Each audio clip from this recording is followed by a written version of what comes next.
Waalaikumsalam warahmatullahi wabarakatuh. Selamat pagi, salam sejahtera. Pertama-tama marilah kita memanjatkan puji syukur kepada Allah Subhanahu wa taala karena atas izinnya jualah kita masih diberi kesehatan, kesempatan untuk datang di sekolah kita ini mengikuti kegiatan desiminasi guru penggerak calon guru penggerak angkatan 10 Kabupaten Kepulauan Selayar. Salam dan taslim kita kirimkan kepada Nabiullah Muhammad SAW, Nabi yang membawa ajaran agama Islam untuk kita seluruh umat manusia di permukaan bumi ini.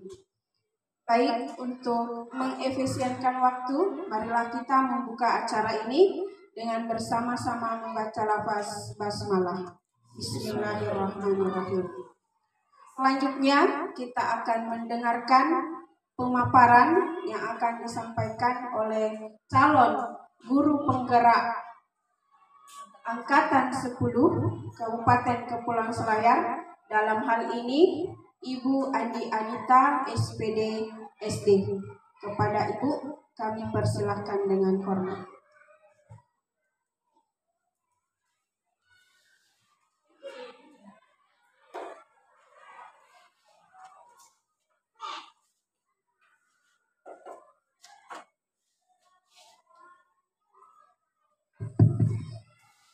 Assalamualaikum warahmatullahi wabarakatuh. Yang saya hormati Bapak Ibu Guru yang telah memenuhi undangan kami untuk menghadiri desiminasi budaya positif, di mana kami harus melaksanakan itu rangkaian dari kegiatan guru penggerak. Bapak Ibu yang kami hormati, puji syukur kita panjatkan kehadirat Allah Subhanahu wa taala karena pada kesempatan ini kita masih diberi nikmat kesehatan dan kesempatan sehingga dapat berkumpul di tempat ini dalam keadaan sehat walafiat. Dan tak lupa pula kita kirimkan salam dan salawat kepada junjungan kita Nabi besar Muhammad sallallahu alaihi wasallam. Semoga selalu tercurah kepada beliau, keluarganya, para sahabatnya dan umatnya, terkhusus untuk kita yang hadir di tempat ini. Bapak Ibu yang saya hormati dan saya banggakan, pada hari ini saya akan memaparkan tentang budaya positif yang akan kita lakukan di sekolah kita nanti. Setelah kami selesaikan pendidikan kami di sini, kita akan terapkan bersama-sama. Mudah-mudahan apa yang kami sampaikan pada kesempatan ini, mudah-mudahan kita bisa terapkan di kelas kita masing-masing. Bapak Ibu yang saya hormati, sambil menunggu layarnya, sedikit saya sampaikan. Kebetulan di sekolah kita ini UPT SD Tanabau nomor 80 Kepulauan Selayar, saya ada bersama dengan satu orang guru lagi yang kebetulan lulus guru penggerak di angkatan 10, yaitu Pak Muhammad Basri SPD, dan dia akan bersama saya untuk melakukan desiminasi budaya positif. Materinya sama, tapi kami harus melaksanakan masing-masing, tidak boleh bersamaan. Jadi hari ini adalah kesempatan untuk saya.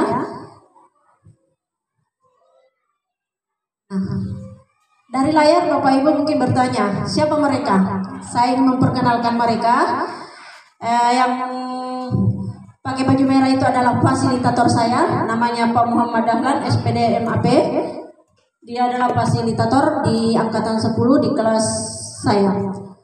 Yang di sebelah sana yang cakep ya, itu adalah pengajar praktik saya.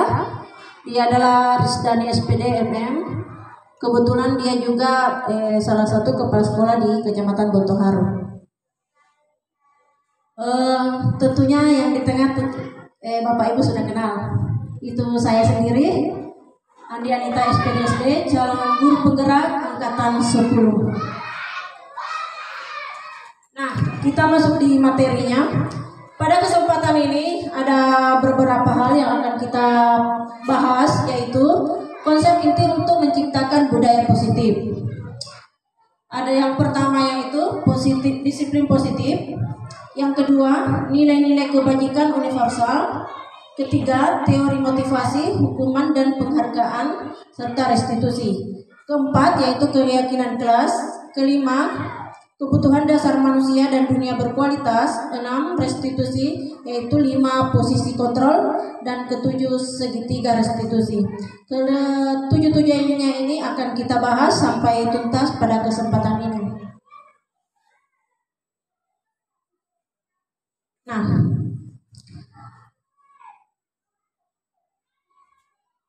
yang ini sebenarnya cuma selingan ya. Mungkin Bapak Ibu bisa baca, kita bisa praktekkan untuk beberapa detik ini. Anda dan teman Anda akan melakukan kegiatan coba lakukan. Anda adalah A, tugas Anda adalah mengepalkan salah satu tangan Anda. Coba Anda bayangkan bahwa Anda menyimpan sesuatu yang sangat berharga di dalam kepalan tangan Anda. Anda perlu menjaga benda tersebut sekuat tenaga Anda karena begitu pentingnya untuk kehidupan. Tugas B, yaitu rekan kita, adalah mencoba dengan segala cara untuk membuka kepalan tangan Anda.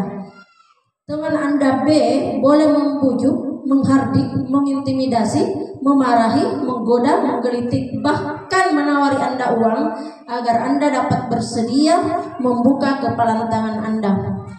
Nah, coba lakukan kegiatan itu. Coba lakukan kepalan tangan teman Anda. Jadi ada yang sebagai A, ada yang sebagai B. Mungkin bisa kita praktekkan beberapa detik. Ya, coba kita mulainya, kita atur. Kita mulai dari sini menyebut A, B, A, B. Ya, coba dari Ibu Sidang. A. Berarti kita sebagai orang A. Ya. Seperti dengan A. Pembagian kelompok. A. B. Udah. Ya. B. Oke.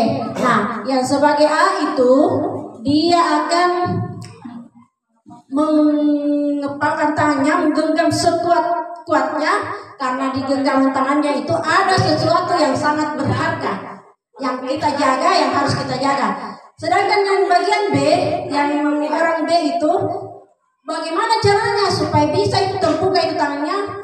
Dia bisa membujuk, menggelitik, menghardik, apa segala macam. Bisa dicoba ya? Ya, kita mulai. Mulai ya. 3, mulai.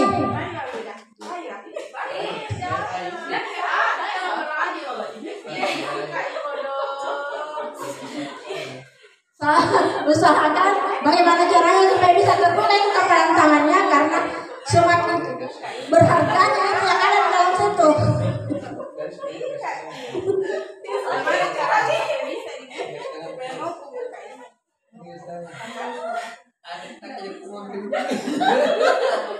Ya, buka, usahakan itu bukan tangannya. Bagaimana caranya supaya bisa terbuka?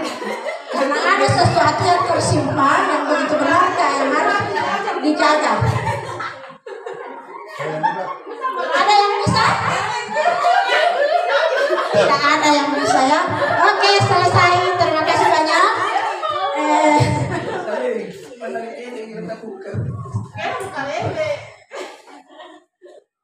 Pasti susah untuk dibuka karena A itu berusaha mempertahankan sesuatu yang berharga dengan rayuan apapun, itu tidak bisa dibuka. Ya. Ada pertanyaannya, apakah Anda atau B membuka kepalan tangan Anda? Ada yang terbuka? Tidak ada. Mengapa? Ada alasannya. Apakah B menutup kepalan tangan Anda? Mengapa? Tidak ya, tidak ada yang terbuka. Kita lanjut. Nah, Ini kemungkinan jawabannya. Pertanyaan pertama dan kedua bervariasi antara yang bersedia membuka dan tetap mempertahankan kepala tangannya. Tapi pada kesempatan ini semua mempertahankan. Tidak ada yang sukarela untuk membuka. Untuk pertanyaan ketiga, siapakah yang sesungguhnya memegang kontrol? Yang tentunya yang memegang kontrol itu ya ada yang mengepalkan tangan. Oke, kita lanjut. Miskonsep tentang makna kontrol. Apa itu makna kontrol?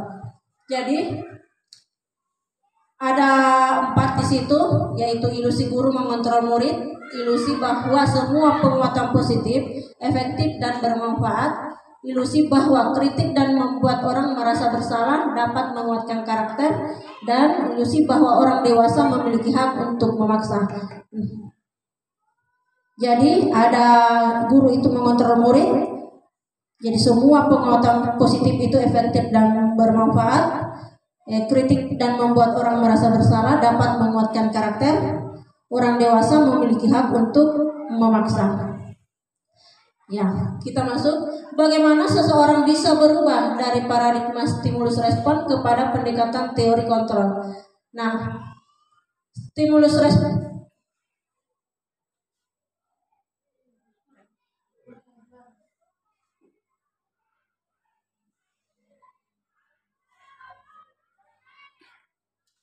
Stimulus respon dan teori kontrolnya. Di sini terbagi. Ada realitas kebutuhan kita, yaitu kebutuhan kita itu sama. Kalau teori kontrolnya itu kita berbeda. Semua orang melihat hal yang sama. Kalau teori kontrolnya setiap orang memiliki gambaran yang berbeda. Stimulus responnya kita mencoba mengubah orang agar berpandangan sama dengan kita. Kalau teori kontrolnya kita berusaha memahami pandangan orang lain tentang dunia. Perilaku buruk dilihat sebagai suatu kesalahan, sedangkan teori kontrol semua perilaku memiliki tujuan. Orang lain bisa mengontrol saya. Teori kontrolnya hanya Anda yang bisa mengontrol diri Anda. Saya bisa mengontrol orang lain. Teori kontrolnya Anda tidak bisa mengontrol orang lain. Stimulus responnya pemaksaan ada pada saat bujukan gagal.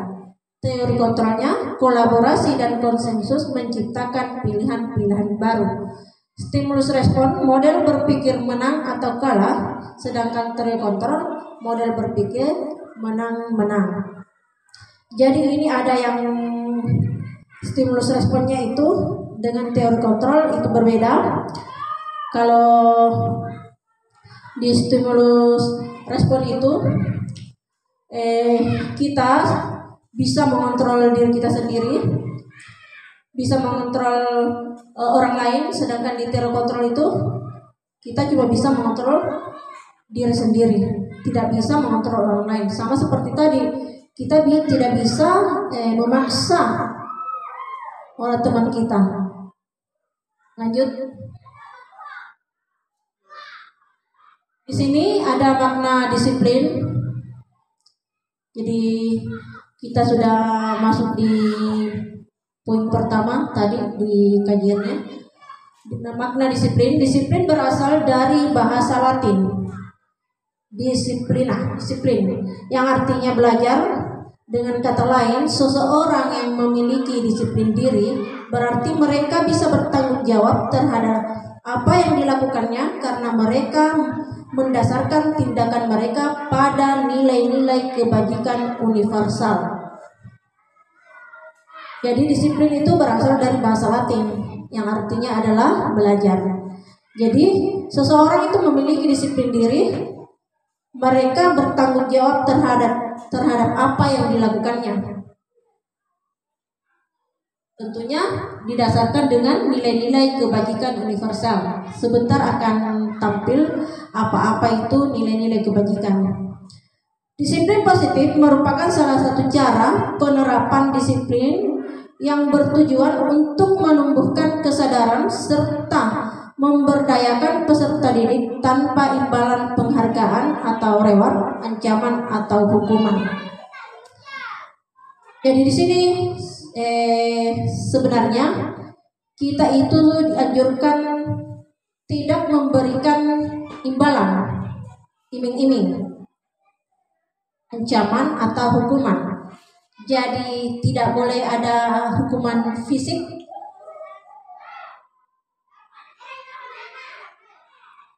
dan tidak boleh menjanjikan sesuatu. Contohnya di kelas ya, anak-anak kita suruh belajar, kita janjikan nanti kalau dia ranking 1 dia dapat hadiah.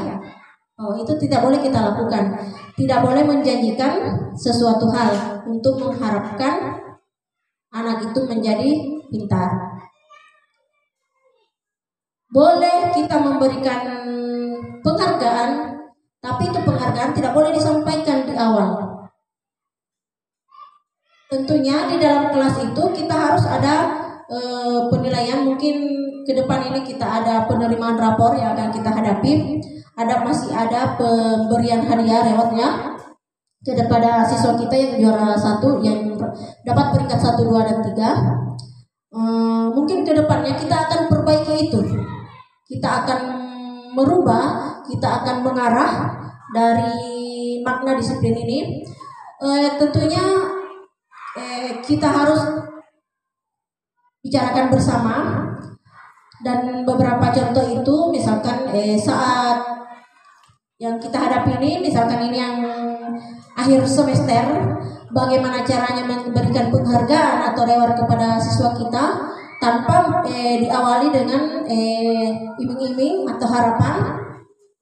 Tentunya Bapak Ibu bisa melakukan penilaian, membuat catatan harian perilaku anak. Jadi catatannya itu dari hari dia masuk sampai tiba saatnya untuk pemberian reward sudah ada catatan khusus. Misalkan si A hari ini dia datangnya cepat. Jadi catatannya itu datang cepat. Besoknya kita nilai lagi anak-anak di kelas kita, ternyata ada anak kita yang rasa pedulinya tinggi. Karena temannya tidak bawa pensil kah, tidak bawa pulpen kah, tidak bawa buku kah, dia dengan sukarela meminjamkan. Kita kasih catatan lagi.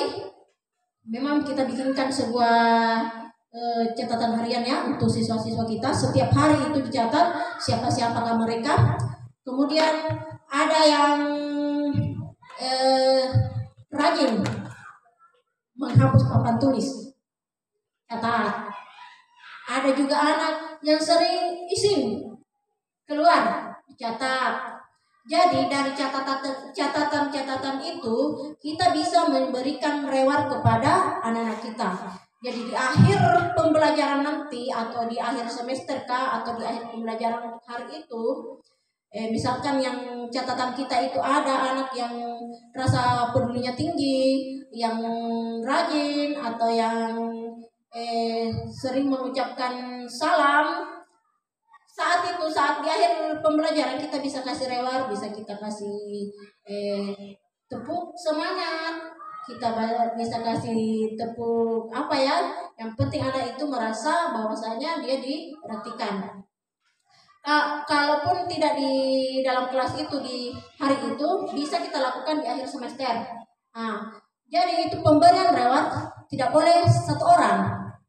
Jadi kalau satu orang dikasih, harus semuanya dikasih, tapi beda-beda bentuknya. Contohnya si A, kita beri penghargaan untuk si A karena dia memiliki rasa peduli yang tinggi. Ya, seperti itu contohnya ya, Bapak Ibu bisa laksanakan di kelas. Sebagai pendidik, tujuan kita adalah menciptakan anak-anak yang memiliki disiplin diri sehingga mereka bisa berperilaku dengan mengacu pada nilai-nilai kebajikan universal dan memiliki motivasi intrinsik, bukan ekstrinsik. Sekarang muncul nilai-nilai kebajikan dari 6 institusi. Ada beberapa, tapi pada kesempatan ini saya cuma memilih 3. Jadi ada profil pelajar Pancasila, ada primary years program keterampilan hidup. Jadi yang profil pelajar Pancasila Bapak Ibu mungkin sudah tahu semuanya, beriman bertakwa kepada Tuhan Yang Maha Esa dan berakhlak mulia, mandiri, bernalar kritis, berkebinekaan global, bergotong royong dan kreatif. Kalau ini Bapak Ibu sudah tahu semua, sama dengan di sini di primary years program semua sudah tahu. Cuma pada kesempatan ini saya sampaikan ada toleransi, rasa hormat, integritas, mandiri, menghargai, antusias, empati, keingintahuan, kreativitas, kerjasama, percaya diri, dan komitmen. Dan ada di keterampilan hidup, yaitu yang pertama dapat dipercaya, lurus hati, mendengar yang aktif, tidak merendahkan orang lain, dan memberikan yang terbaik dari diri. Dari nilai-nilai inilah yang akan kita terapkan di dalam kelas dan disampaikan kepada anak-anak kita. Jadi kita harus seperti ini, harus kita harus dapat dipercaya, harus bekerja sama, harus percaya diri. Kita harus sampaikan. Semua nilai-nilai harus disampaikan ke anak-anak kita. Mereka harus tahu bahwasanya ada nilai-nilai kebajikan yang harus kita miliki. Tapi biasanya anak-anak tidak menguasai semuanya. Ada salah satu yang dikuasai. Jadi yang ketiga itu motivasi perilaku manusia. Ada 3 untuk menghindari ketidaknyamanan atau hukuman, untuk mendapatkan imbalan atau penghargaan dari orang lain, untuk menjadi orang yang mereka inginkan, dan menghargai diri sendiri dengan nilai-nilai yang mereka percaya. Jadi ini adalah motivasi perilaku manusia. Jadi kita itu harus menghindari ketidaknyamanan dan hukuman, untuk mendapatkan imbalan atau penghargaan dari orang lain, untuk menjadi orang yang mereka inginkan, dan menghargai diri sendiri dengan nilai-nilai yang mereka percaya.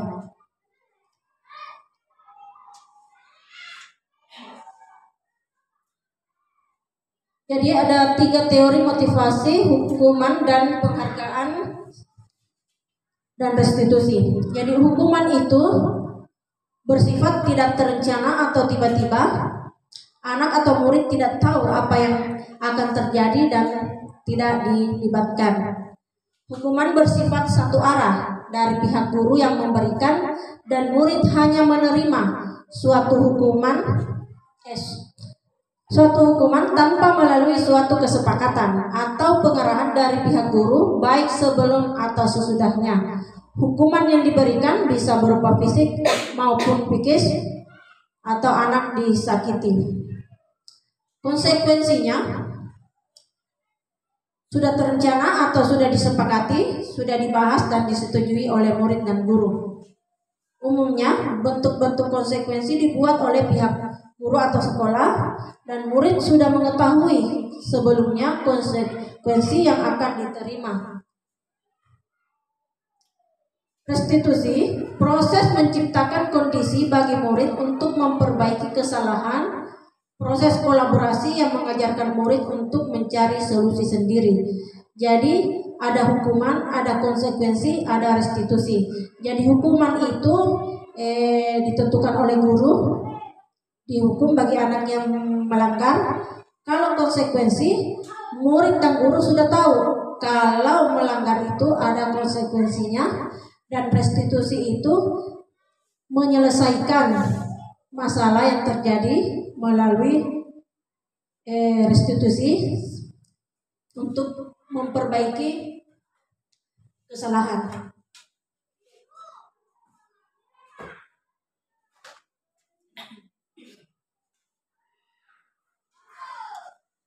Jadi di sini ada lagi dihukum oleh penghargaan.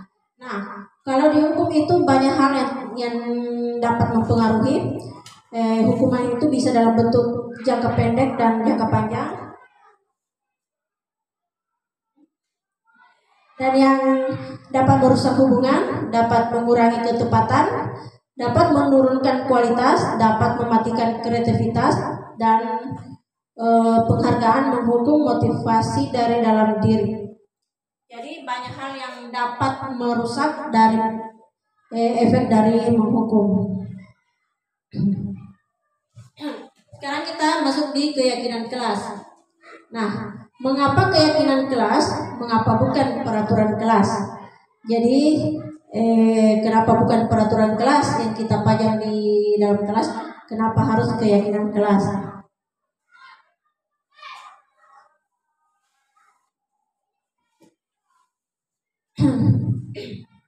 Jadi keyakinan kelas itu sifatnya abstrak daripada peraturan yang lebih rinci dan konkret. Jadi kalau peraturan itu agak luas, kalau keyakinan itu lebih spesifik ya, konkret. Keyakinan kelas berupa pernyataan universal. Pernyataan keyakinan kelas senantiasa dibuat dalam bentuk positif. Keyakinan kelas hendaknya tidak terlalu banyak sehingga mudah diingat dan dipahami oleh semua warga kelas. Keyakinan kelas sebaiknya sesuatu yang dapat diterapkan di lingkungan tersebut. Semua warga kelas hendaknya ikut berkontribusi dalam pembuatan keyakinan kelas lewat kegiatan curah pendapat. Jadi bersedia meninjau kembali keyakinan kelas dari waktu ke waktu. Jadi keyakinan kelas ini untuk di sekolah kita sudah ada di kelas 1 dan kelas 4. Sudah ada dipajang di kelas kita masing-masing, yaitu di kelas 1 dan kelas 4. Keyakinan kelas ini kita tidak boleh terlalu banyak supaya anak-anak muda memahami apa-apa yang harus mereka lakukan untuk di kelasnya. Jadi ini hasil kesepakatan kita di dalam kelas. Jadi ada contoh keyakinan kelas di kelas 1 dan ini ada untuk di kelas 5. Dan saya sampaikan untuk tahun ini kurikulum merdeka kita sudah bukan menggunakan lagi istilah kurikulum merdeka, tapi sudah menggunakan kurikulum nasional. Karena sudah dinasionalkan, jadi kita gunakan kurikulum nasional. Karena sudah kurikulum nasional, kita melaksanakan kurikulum merdeka itu dari kelas 1 sampai kelas 6 tahun ajaran baru yang akan kita hadapi nanti. Jadi contoh keyakinan kelas, setiap anggota kelas perlu belajar, setiap anggota kelas perlu senang, setiap anggota kelas perlu melakukan tugas, setiap anggota kelas perlu saling menghargai, setiap anggota kelas perlu merasa aman. Ini untuk di kelas 1, ini contoh. Bisa jadi di kelas kita itu berbeda keyakinannya. Ini cuma contoh. Dan ini keyakinan untuk kelas 5, selalu bersikap positif, senantiasa menjaga diri terbaik, percaya dan menghormati orang lain serta barang miliknya, berkomitmen terhadap setiap tugas, senantiasa membantu. Ini contoh keyakinan kelas 5. Mungkin di kelas Bapak berbeda, bisa lain dari ini.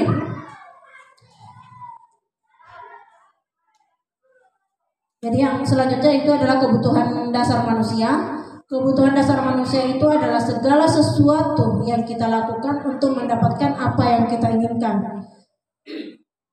Seluruh tindakan yang kita lakukan memiliki tujuan tertentu dan semua usaha terbaik yang kita lakukan adalah dalam rangka agar kebutuhan dasar kita terpenuhi dengan baik.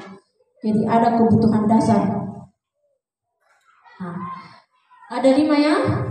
Yang pertama itu bertahan hidup, kasih sayang dan rasa diterima, penguasaan, kebebasan dan kesenangan.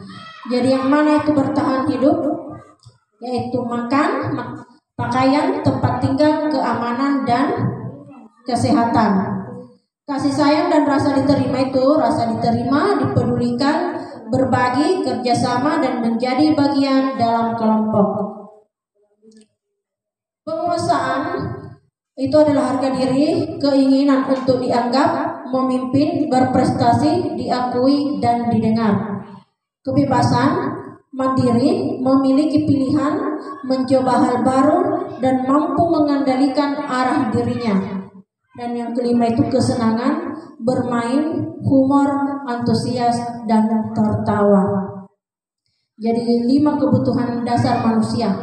Jadi kebutuhan dasar tak ini bertahan hidup, kita butuh kasih sayang dan rasa diterima, penguasaan, kebebasan, dan kesenangan.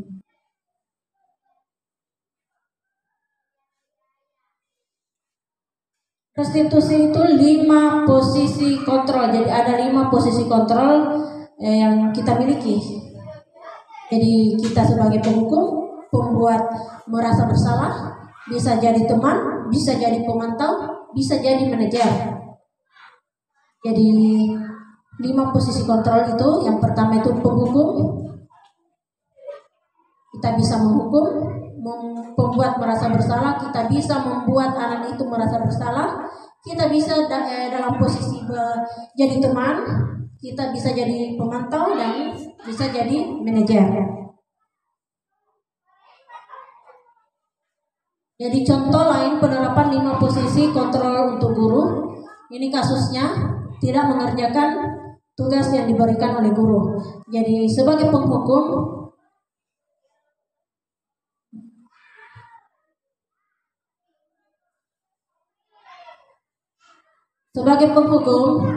untuk anak yang tidak mengerjakan tugas, itu biasanya kita suruh berdiri di depan ya, berdiri dengan sebelah kaki diangkat,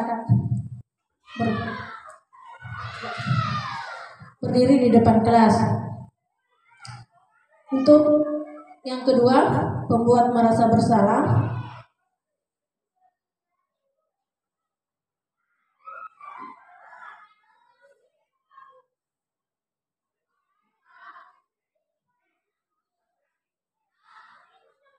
Ini double ya tulisannya. Jadi di sini kita itu mengatakan ke siswa supaya anak kita merasa bersalah, kamu tidak kasihan sama ibu.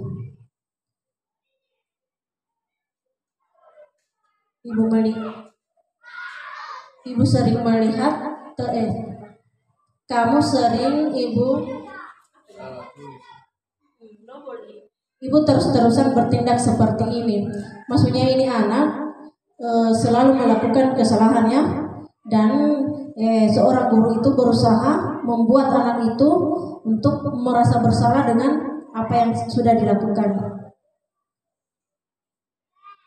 Nah, untuk yang posisi kontrol sebagai teman, ayo dong ikuti aturan sekolah, tolong bantu ibu ya sekali ini, yang sudah tidak apa-apa, lain kali jangan sampai berbuat seperti ini lagi. Sebagai pemantau, kamu sudah melanggar peraturan sekolah, kamu tahu konsekuensinya. Setelah ini kamu kerjakan tugas ya, dan jangan diulangi lagi. Jadi dari penghukum ke membuat merasa bersalah itu ada perbedaan. Sebagai teman lain bahasanya ya. Sekarang jadi pemantau. Kamu sudah melanggar peraturan sekolah, kamu tahu konsekuensinya. Setelah ini kamu kerjakan tugasnya dan jangan diulangi lagi. Nah, sekarang manajer, apakah kamu tahu kesalahanmu? Kira-kira bagaimana kamu memperbaiki kesalahanmu? Jadi bahasa yang digunakan itu beda-beda dari penghukum, pembuat merasa bersalah, sebagai teman, pemantau, dan manajer. Nah, kira-kira kita ada di posisi kontrol mana? Saya kecewa sekali dengan kamu. Di teman kah? Di manajer kah? Di penghukum kah? Ada di mana Bapak Ibu? Saya kecewa sekali dengan kamu. Teman ya. Teman. Coba kita cek. Pembuat merasa bersalah. Sekarang lanjut. Posisi kontrol apakah aku? Kamu tidak pernah benar melakukannya. Sekarang keliling lapangan 3 kali. Hukuman. Oke, kita lihat penghukum. Lanjut. Posisi kontrol apakah aku? Kira-kira bagaimana kamu akan memperbaiki masalah ini? Manajer. Yang lain ada? Sama ya? Oke. Lanjut. Posisi kontrol apakah aku? Ayolah, lakukan demi Bapak Ibu. Teman. Kita lihat hasilnya. Oh iya, teman. Oke, masih ada. Posisi kontrol apakah aku? Kamu terlambat 15 menit. Apakah kamu sudah mengerti konsekuensi yang dilakukan bila terlambat? Pemantau. Iya, Bapak Ibu sudah paham ya. Posisinya ada di mana?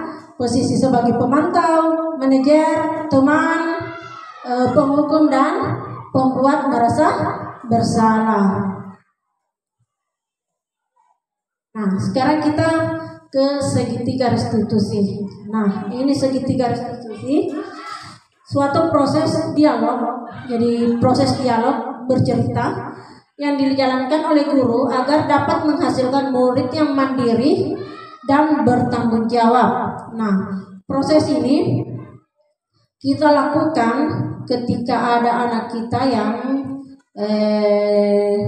terjadi dalam kelas. Misalkan ada anak kita yang tidur, atau ada anak kita yang tidak mengerjakan tugas, ada anak kita yang terlambat, atau saat kita upacara ada anak kita yang tidak pakai pakaian lengkap, kita bisa menggunakan segitiga restitusi.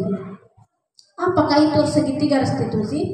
Jadi segitiga restitusi itu terbagi 3. Yang pertama itu kita harus menstabilkan identitas. Yang kedua, validasi tindakan yang salah. Dan yang ketiga, menanyakan keyakinan. Jadi ini prosesnya tidak boleh terbalik-balik. Jadi dia harus dari awal menstabilkan identitas, kemudian divalidasi tindakan yang salahnya, baru ditanyakan keyakinan. Nah, itulah yang disebut dengan segitiga restitusi.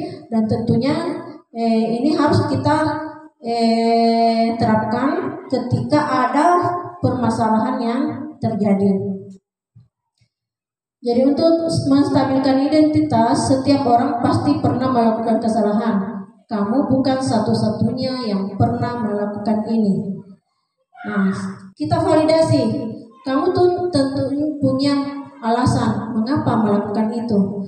Adakah cara yang lebih efektif untuk mendapatkan apa yang kamu butuhkan? Setelah divalidasi, kita menanyakan keyakinan. Keyakinan kelas apa yang telah kita sepakati? Nah, itu keyakinan kelas sudah disepakati dari awal. Kita tempel di kelas, maka ditanyakan kembali apakah dia masih ingat atau tidak. Nah, kamu ingin menjadi orang seperti apa? Jadi dia itu mengharapkan, oh saya mau seperti ini. Jadi kita tanyakan, kita kalau tidak langsung kamu murah kok nih, tidak bisa ya. Tapi kita harus stabilkan dulu identitasnya. Jadi kita menyampaikan ke anak-anak kita dulu. Setiap dengan kalimat seperti ini, bisa dengan kalimat yang lain yang lebih sederhana, yang lebih mudah dipahami oleh anak-anak kita. Nah, menstabilkan identitas. Ini langkah-langkahnya. Berbuat salah itu tidak apa-apa. Tidak ada manusia yang sempurna. Ini adalah kalimat-kalimat yang bisa kita gunakan untuk menstabilkan identitas. Saya juga pernah melakukan kesalahan seperti itu. Kita bisa menyelesaikan ini. Bapak Ibu tidak tertarik mencari siapa yang salah, tapi Bapak Ibu ingin mencari solusi dari permasalahan ini. Kamu berhak merasa begitu. Apakah kamu sedang menjadi teman yang baik buat dirimu sendiri? Sekarang divalidasi tindakan yang salah. Padahal kamu bisa melakukan yang lebih buruk dari ini ya. Kamu pasti punya alasan mengapa melakukan hal itu. Kamu patut bangga pada dirimu sendiri karena kamu telah melindungi sesuatu yang penting buatmu. Kamu boleh mempertahankan sikap itu, tapi kamu harus menambahkan sikap yang baru.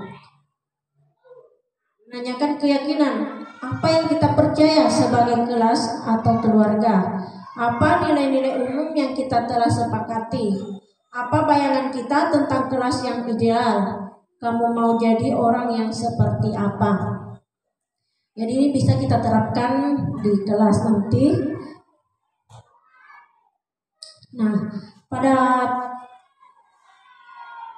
tampilan di atas ini adalah salah satu kegiatan restitusi menstabilkan identitas. Ini sudah saya lakukan kemarin. Mungkin Bapak Ibu bisa dengar.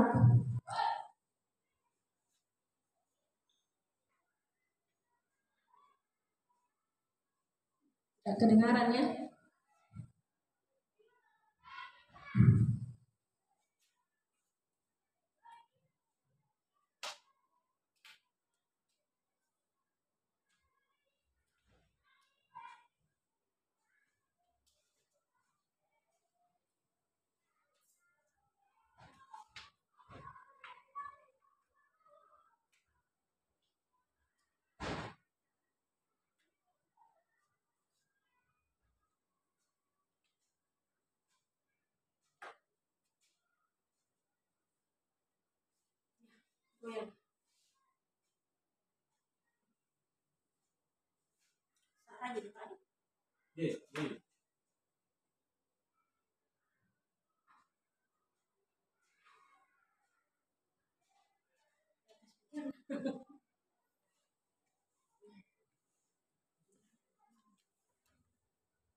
Sambungkan Bluetooth Anda.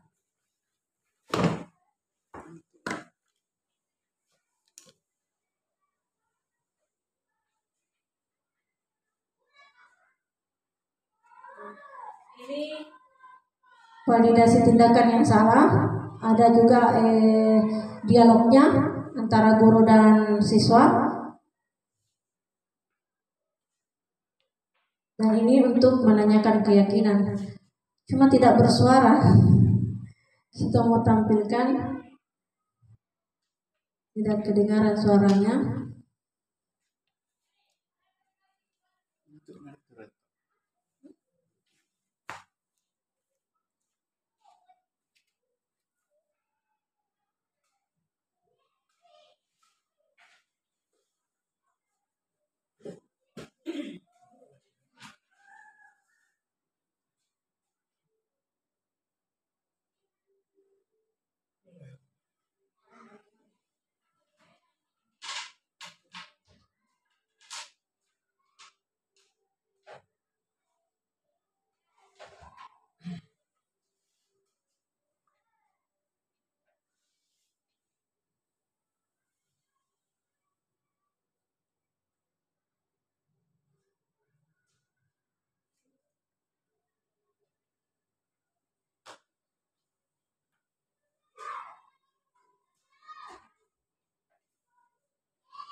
Ya, tidak apa-apa ya. Videonya tidak bersuara. Tapi dialog yang dilakukan ini sebenarnya tidak keluar dari kalimat-kalimat yang sudah saya tampilkan melalui menstabilkan identitas. validasi tindakan yang salah dan menanyakan keyakinan.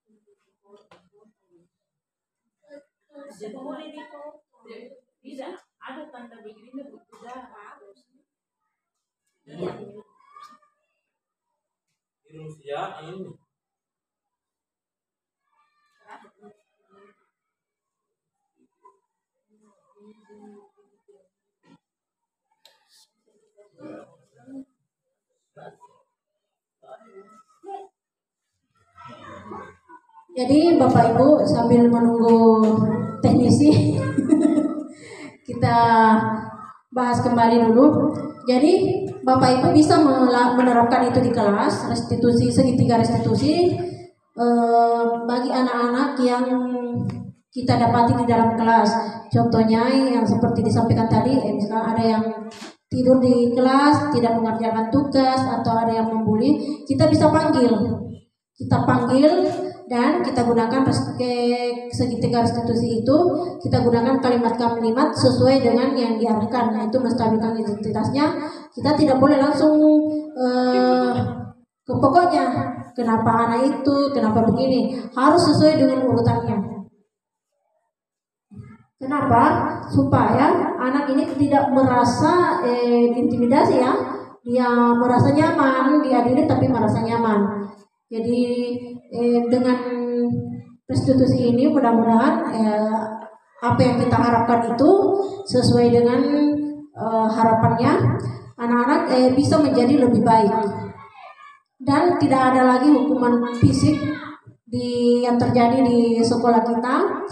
Semua dapat diselesaikan, baik kita sebagai seorang manajer, kita sebagai seorang teman, bisa sebagai penghukum, tapi hukumnya jangan fisik. Kalau kita menghukum anak-anak kita, dia terlambat datang ke sekolah, kita suruh dia membaca buku, kita suruh dia menulis 1 lembar halaman penuh, sebenarnya itu tidak diperbolehkan. Memang arahnya baik untuk anak-anak, cuma apa yang dia baca, kayak kita hukum dia baca buku ini. Nah, dia baca, tapi dia tidak masuk karena dia hatinya merasa marah, jengkel. Akhirnya apa yang dia baca tidak ada gunanya. Jadi harusnya kita tidak menghukum dia seperti itu. Jadi kita cari solusi yang lain, bagaimana anak itu kita hukum tapi tidak merasa dihukum. Jadi ambil posisi-posisi yang lebih bagus. Ada anak mungkin dia nanti jadi teman baru dia bisa menerima. Ada anak yang nanti kita jadi manajer baru dia bisa terima. Jadi beda-beda karakternya. Jadi kita harus memposisikan kita ada di kontrol yang mana. Jadi nanti ini akan ke depannya kita akan lebih perdalam ini materi-materi yang seperti ini, karena tahun ajaran depan itu sudah mulai dari kelas 1 sampai kelas 6, dan ini harapan dari Kemendikbud seperti ini, tidak ada lagi hukuman fisik ke anak-anak, semua sudah dikontrol dengan baik.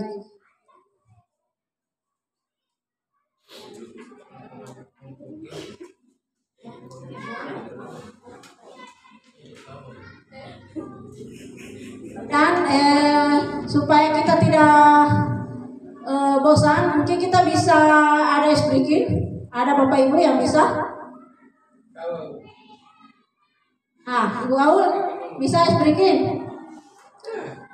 Iya. Kita bisa nyanyi-nyanyi dulu. Kita kembali ke kelas 1. Karena di sini ada gurunya kelas 1. Apa biasa speakingnya Ibu Aul? Nah, kita coba ya. Topi saya bundar. Coba yang mau di depan. Di depan.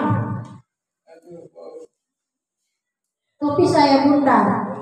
Nyanyi sambil bergerak. Jadi Bapak Ibu bisa berdiri. Ya. Ya, kita mulai ya. Nyanyi sambil bergerak. Topi saya bundar. Ya, kita mulai. 3, mulai. Topi saya bundar, bundar topi saya. Kalau tidak bundar, bukan topi saya. Sekarang kita ganti. Topi bundar, bundar topi. Kita hilangkan kata saya. Oke, kita mulai. 3, mulai. Topi bundar, bundar topi. Kalau tidak bundar, bukan topi. Iya, terima kasih banyak.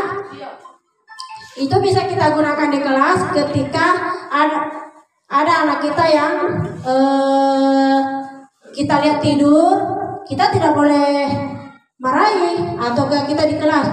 Sementara kita menerangkan ada anak-anak kita tidur, apa yang kita pegang tak kita lempar, kena bangun, tidak boleh.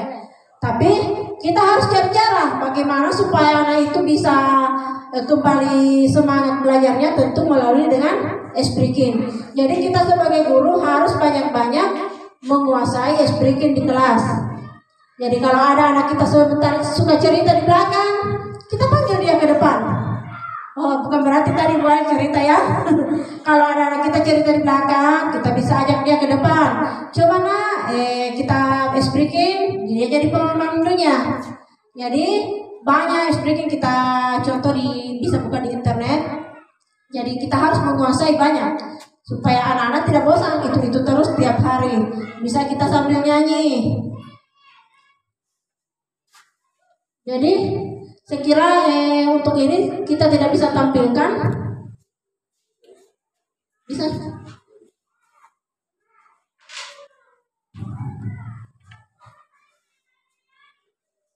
Mungkin suaranya yang terlalu kecil, mungkin Pak Dik jadi tidak kentara.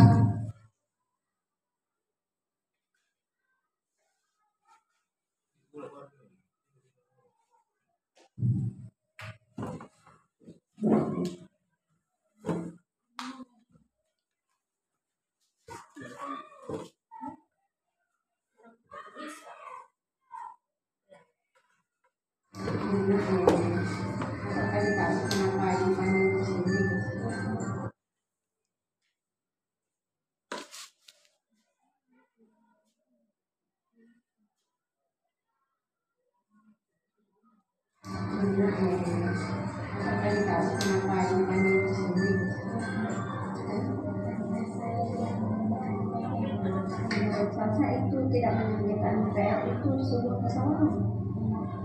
Salah ya? Ini waktunya bukan salah, tapi kita tidak pernah mengulang kesalahan berkali-kali. Ini dialog saat menstabilkan identitas. Nah, sekarang video ada video validasi tindakan yang salah.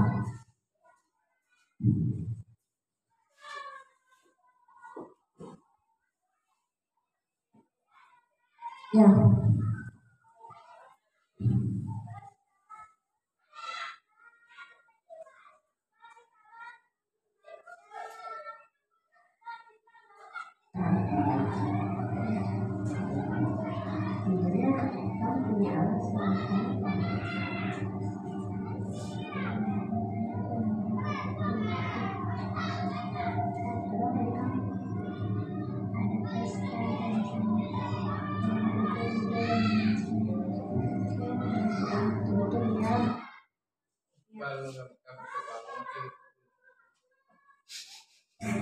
Ini contoh dialog.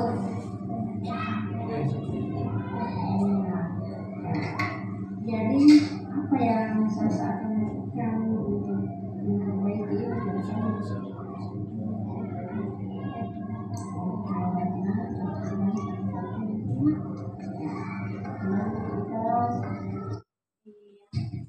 Dari ketiga itu adalah salah satu contoh kegiatan segitiga restitusi. Mungkin Bapak Ibu kedepannya akan seperti itulah yang kita lakukan ketika menghadapi anak-anak kita yang ada berbuat salah di kelas. Jadi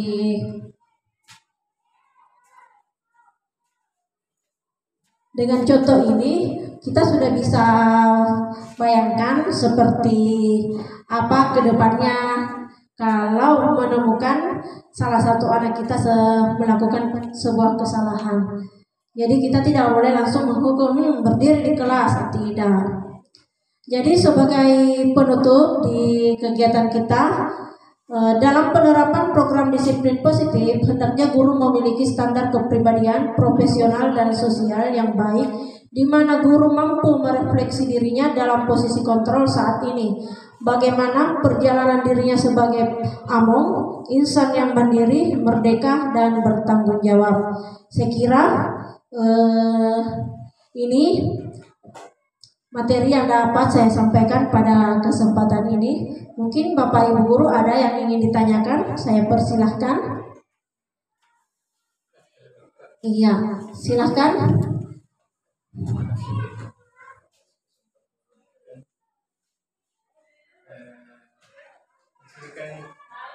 Kita tidak diharapkan lagi untuk memberikan hukuman fisik.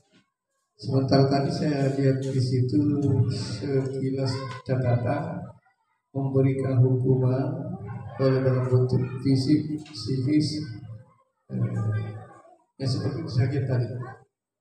Ada sedikit di situ catatan. Hukum di Pak.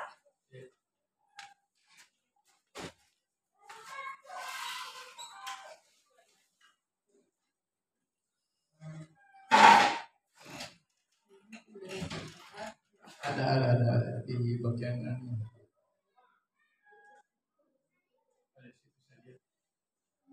ada fisik yaitu hukuman yang diberikan berupa fisik maupun psikis, anak disakiti.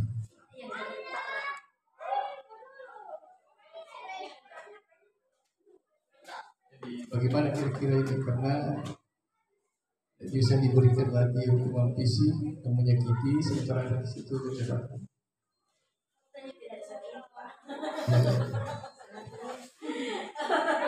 Ya, terima kasih banyak Pak. Jadi sesungguhnya anak itu sekarang tidak ada lagi bentuk fisik yang hukumannya. Jadi kita harus sebagai guru mengolah bagaimana caranya supaya kita bisa menghukum tapi dalam bentuk positif. Jadi tidak bentuk kita mencubit, atau kita suruh berdiri di depan dengan angkat kaki, atau kita suruh lari keliling lapangan, tidak. Tapi kita cari bentuk hukuman yang positif hasilnya. Begini mau ada tambah lagi. Tadi kan disampaikan bahwasanya memberikan hukuman tidak perlu lagi memberikan tugas berupa membaca karena ada kedokteran dalam arti yang tidak masuk.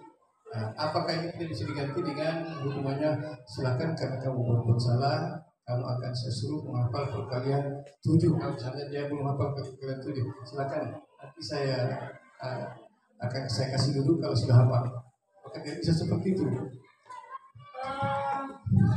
Sama ya. Tapi kalau ada pembicaraan sebelumnya, misalkan kita suruh menghafal di rumah dan sampai di sekolah diberikan itu mungkin bisa Pak.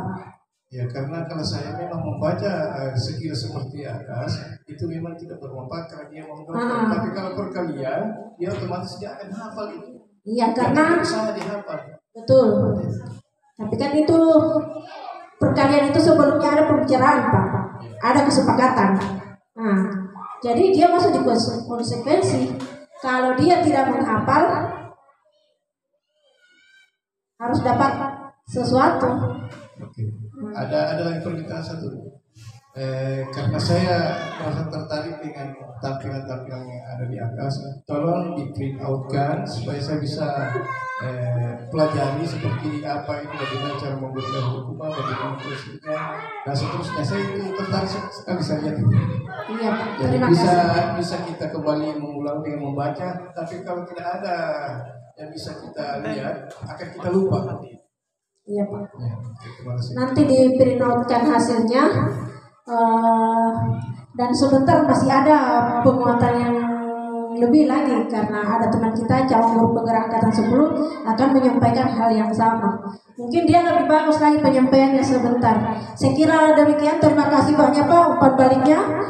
Mungkin masih ada yang lain?